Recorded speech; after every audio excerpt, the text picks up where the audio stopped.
जय माता दी। दोस्तों, आज मैं लेकर आई हूँ नवरात्रि व्रत कथा।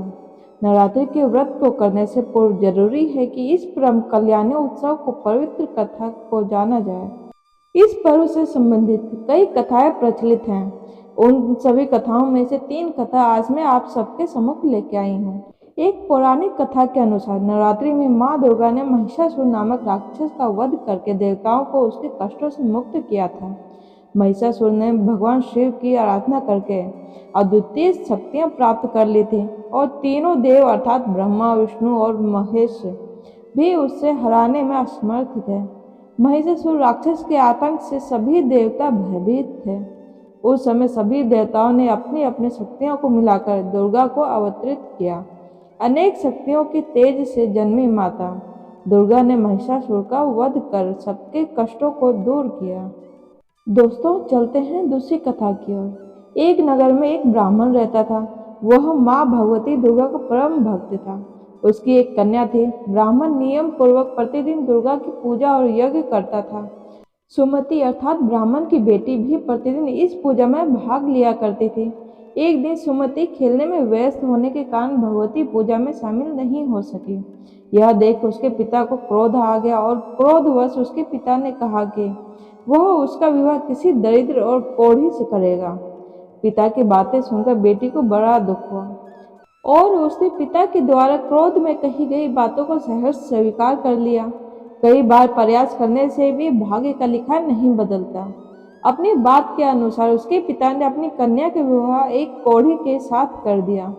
सुमति अपने पति के साथ विवाह कर चली गई। उसके पति का घर न होने के कारण वह वन में घास के आसन पर रात बड़े कष्ट में बितानी पड़ी। गरीब कन्या की यह दशा देखकर माता भगवती उसके द्वारा पिछले जन्म में की गई उसके पुण्य प्रभाव से प्रकट हुई और सुमति से बोली, हे कन्या, मैं तुम पर प्रसन्न हूँ। मैं तुम्हें कुछ देना चाहती हूँ, मांगो क्या मांगती हो।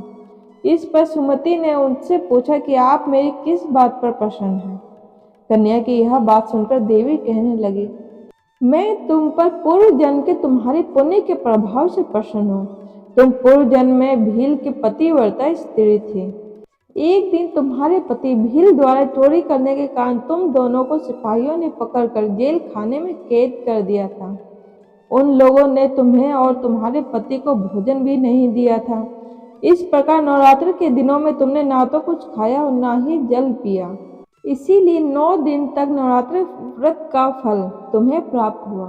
हे ब्राह्मणी, उन दिनों अनजाने में जो व्रत हुआ उस व्रत के प्रभाव से प्रसन्न होकर आज मैं तुम्हें मनोवांछित वरदान दे रही हूँ। कन्या बोली कि अगर आप मुझ पर प्रसन्न हैं तो कृपा करके मेरे पति का कोढ़ दूर कीजिए। माता ने कन्या की यह इच्छा शीघ्र पूरी कर दी। उसके पति का शरीर माता भगवती की कृपा से रोगहीन हो गया। दोस्तों, चलते हैं तीसरी कथा की ओर। रामायण के एक प्रसंग के अनुसार भगवान श्री राम, लक्ष्मण, हनुमान व समस्त वानर सेना द्वारा आश्विन शुक्ल प्रतिपदा से नवमी तक 9 दिनों तक माता शक्ति की उपासना कर 10वीं तिथि को लंका पर आक्रमण प्राप्त किया था। इस तरह नवरात्रों में माँ दुर्गा की पूजा करने की प्रथा के पीछे कई कथाएं प्रचलित हैं, जिसके बाद से ही नवरात्रि का पर्व आरंभ हुआ और माता दुर्गा की पूजा होने लगी।